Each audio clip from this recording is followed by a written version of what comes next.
Si Antoine Dupont fait les beaux jours du stade toulousain, le natif de Lannemezan a dû prendre son mal en patience avant de rejoindre les Rouges et Noirs.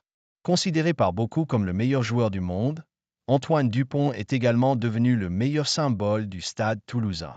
Débarqué chez les Rouges et Noirs en 2017, le demi de mêlée est pour beaucoup dans le retour l'équipe toulousaine vers les sommets.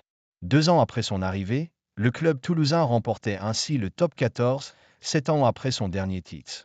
Depuis, 3 autres titres de champion de France ont suivi, 2021, 2023, 2024, ainsi que 2 Coupes d'Europe, 2021, 2024. Né dans le sud du département, Antoine Dupont semblait prédestiné à faire les beaux jours du stade toulousain. C'est d'ailleurs ce qu'il espérait lorsqu'il a dû se résoudre à quitter Auch après la finale du championnat de France Crabeau perdu face au Racing. Le club gersois venait de descendre en Fédéral 1 et le jeune numéro 9 comme son compère Anthony Gelon en était quitte pour aller voir ailleurs. Tandis que le troisième ligne n'avait qu'un objectif, rester avec son ami, Antoine Dupont souhaitait rejoindre le stade toulousain. Mais l'intérêt ne semblait pas partagé. En témoigne l'anecdote livrée par Serge Mila, à l'origine de la signature des 2 copains à Castres. Antoine Dupont a dû attendre 3 ans pour rejoindre Toulouse. En fait, il espérait que Toulouse l'appelle. C'est ce qui a quelque peu retardé les discussions. Au final, le stade toulousain ne l'a jamais contacté en 2014, a-t-il ainsi confié dans les colonnes de Rugbyrama. Une aubaine pour le CO, qui aurait pourtant également pu passer à côté des 2 phénomènes, également courtisés par l'UBB.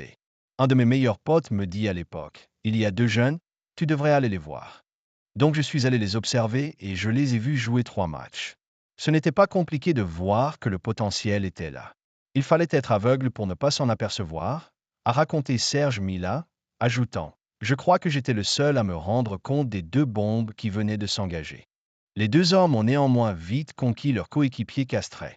Rémi Tallet vient me voir après un entraînement et il me dit « C'est qui ce mec? Il sort d'où ?» En parlant d'Antoine. C'était assez impressionnant à voir, c'est encore remémoré Serge Mila. Et les belles performances d'Antoine Dupont avec Castres ont rapidement éveillé l'intérêt du stade toulousain, qui a néanmoins dû attendre 2017 pour enrôler la future icône de la ville rose.